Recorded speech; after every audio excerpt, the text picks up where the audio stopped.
안녕하세요. 살찌기 전문 허브보리 매니저입니다. 오늘 또 건강하게 살찌우기 위한 식습관을 잘 지키고 계신가요? 살을 찌우는 데 있어 우리는 많은 상황을 마주하게 됩니다. 그런 상황들 중에서 혹시 이런 이야기 들어보신 적 있으신가요? 결혼을 하면 살이 찐다. 주변에서 이런 이야기를 많이 들어보셨을 겁니다. 아무래도 결혼을 하게 되면 신혼 때는 식사도 잘 챙겨 먹게 되고 저녁에 야식 등을 먹으면서 조금이나마 체중이 늘어나는 것을 뜻할 텐데요. 하지만 결혼을 했는데도 불구하고 살이 찌지 않아서 걱정하신 분들을 위해 이번 컨텐츠를 준비했습니다. 이번에는 특별하게 실제로 결혼 전과 후에도 똑같이 살이 찌지 않고 오히려 더 살이 빠져서 고민이신 분을 자리에 모셨습니다. 안녕하세요. 간단하게 자기소개 부탁드립니다. 안녕하세요. 키는 179cm인데 몸무게가 66kg밖에 나가지 않아서 고민인 세 자녀의 아빠입니다. 결혼한 지는 약 8년 정도 되었는데요. 여전히 살이 찌지 않아서 항상 고민입니다. 결혼하기 전에도 말라서 스트레스를 받으셨거나 또한 살을 찌워보려고 해보셨던 좀 노력들에 대해서 좀 이야기해 줄 수 있으실까요? 네, 부모님께 들어보면 사실 어렸을 때부터 저는 매우 마른 아이였다고 해요. 그리고 초등학교, 중학교, 고등학교, 대학교, 군대 직장 등 제 삶에 있어서 한 번도 70kg를 넘어본 적이 없었습니다.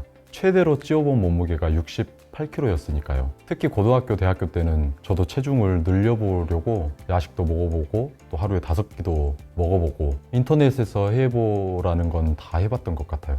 근데 살이 찌지 않더라고요. 그래서 군대 가기 전에도 군대 가면 살쪄서 나온다라는 그런 이야기를 듣고 내심 기대도 했는데 밥도 하루에 3끼 꼬박꼬박 먹고 선임 후임들과 군생활 내내 운동도 열심히 하고 처음에는 3, 4kg 정도 찌기도 했던 것 같아요. 근데 전역하고 나서는 다시 원래 몸무게로 돌아가더라고요. 사실 스트레스는 크고 나서는 그러려니 하고 살아서 덜했던 것 같아요. 오히려 학생 때 마른 친구들에게 흔한 별명들 있잖아요. 어린 마음에 스트레스를 받았었죠. 지금이야 결혼도 하고 건강도 챙길 겸 건강하게 살찌고 싶은데 그게 잘 안 되니까 고민이 많았어요. 너무 힘드셨겠어요. 정말 많은 노력도 하신 것 같습니다. 저희도 영상에서 몇 번 말씀드린 사항이지만 마르신 분들이 살찌는 정보를 접할 수 있는 주된 매체가 인터넷이다 보니 인터넷에서 잘못된 정보를 바탕으로 이런저런 시도를 하고 결국 포기하는 것을 많이 다뤘거든요. 그렇다면 지금은 결혼을 하셨는데 결혼하고 나서는 좀 어떠셨나요? 결혼하고 나서 초반에는 하루에 3끼 꼬박꼬박 먹었었고 또 결혼하고 나서 지금도 살 찌우려고 야식도 열심히 먹어보고 있거든요. 그 당시에 살이 1, 2kg 정도 증량이 되기는 했어요. 그런데 외형으로 보면 말랐는데 배만 나온 그 이티 아시나요? 이티처럼 이 배만 나오게 되더라고요. 그러다 지금은 이제 아이를 낳아가지고 아이를 셋 키우는 중인데 아무래도 아이들과 놀아주고 또 밥 먹어야 되고 아이들 챙기다 보면 식사를 어떻게 하는지를 모르겠어요. 차분하게 앉아가지고 여유 있는 식사를 하고 싶은데 늘 아이들 먹이는 데 시간과 에너지를 많이 쏟아버리는 것 같아요. 그래서 식사에 집중하지 못하고 힘들 때가 많이 있습니다. 여러 가지 좀 이유들이 있었네요. 무엇보다 살이 찌기 위해서는 하루 종일 배고픔이 없어야 하는데 식사가 제대로 이루어지지 않으면 살이 찌기는 어렵습니다. 보통은 결혼 후에는 아내와 함께 같이 야식도 먹고 생활 패턴에 맞춰 규칙적인 식습관을 하게 되어 살이 많이 찐다는 속설이 있는데 결혼 후에도 살이 찌지 않아서 이제 나만의 고민이 아닌 아내분과도 같이 좀 고민을 하실 것 같아요. 좀 어떠신가요?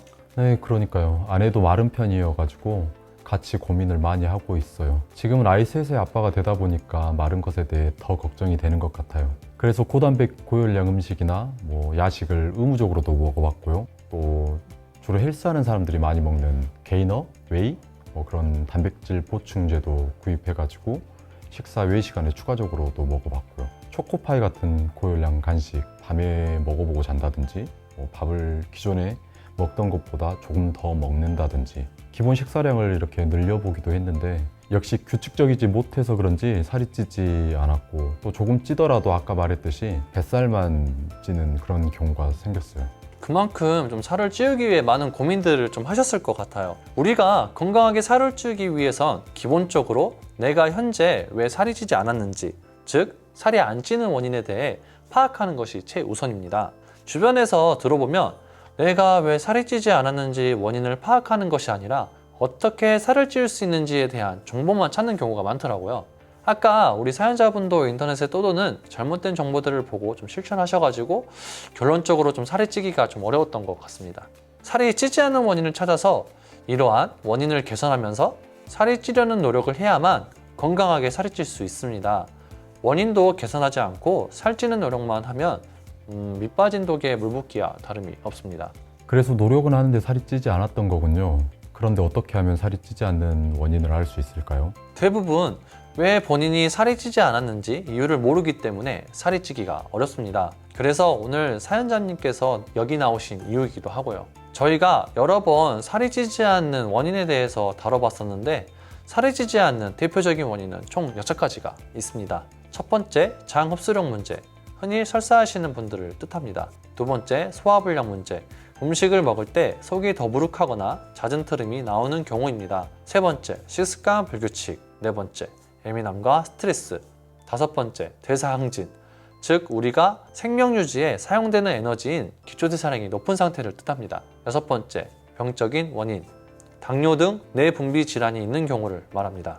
혹시 이렇게 간단하게 들어보셨는데 우리 사연자님께서 좀 해당되는 원인이 좀 있으신가요? 네, 우선 제가 들었을 때 생각나는 것은 식습관이 불규칙하다는 부분이 있고요. 또 살면서 받는 스트레스 때문인 것 같기도 합니다. 그리고 제가 기름지거나 매운 음식, 찬 음식을 먹으면 소화불량도 좀 있고 또 설사를 자주 하는데 그런 측면에서 소화불량이나 장 흡수력 저하도 있는 것 같습니다. 아, 그러셨군요. 그렇다면 제가 몇 가지 문항을 좀 들어볼 텐데 예, 아니요로 대답해 주시면 될 것 같습니다. 평상시 가끔 묽은 변을 보거나 설사를 한다. 네, 술을 마신 다음날 설사를 한다. 네, 하루에 대변을 자주 보러 간다. 아니요, 차가운 음식을 먹으면 설사를 한다. 네, 대변에 음식물이 섞여 나온다. 네, 우유를 먹으면 설사를 한다. 아니요, 평상시 소화불량이 있다. 네, 음식 섭취 후 체한 느낌이 있다. 아니요, 복부에 가스가 찬 느낌이 있다. 아니요, 음식 섭취 후 속이 더부룩하다. 네, 식후에 트름이 자주 나온다. 아니요. 네, 감사합니다. 지금 우리 사연자님이 예측하신 대로 소화불량 증상과 장흡수력 저하 증상이 주된 살이 안 찌는 원인인 것 같습니다. 먼저 소화불량을 개선하셔야 위에서 음식이 제대로 소화가 되고 장에 내려가야 양질의 영양성분을 흡수해 체중 증량에 도움이 될 수 있고, 다음은 장흡수력 저하 부분도 개선이 필요합니다. 소장에서는 주로 영양성분을 흡수하는 역할을 하고 대장에서는 수분을 흡수하는데 장 흡수력이 저하되어 있으면 영양성분 흡수가 되지도 않고 살이 찌지도 않고 수분이 흡수되지 않으니 묽은 변, 즉 설사를 하게 됩니다.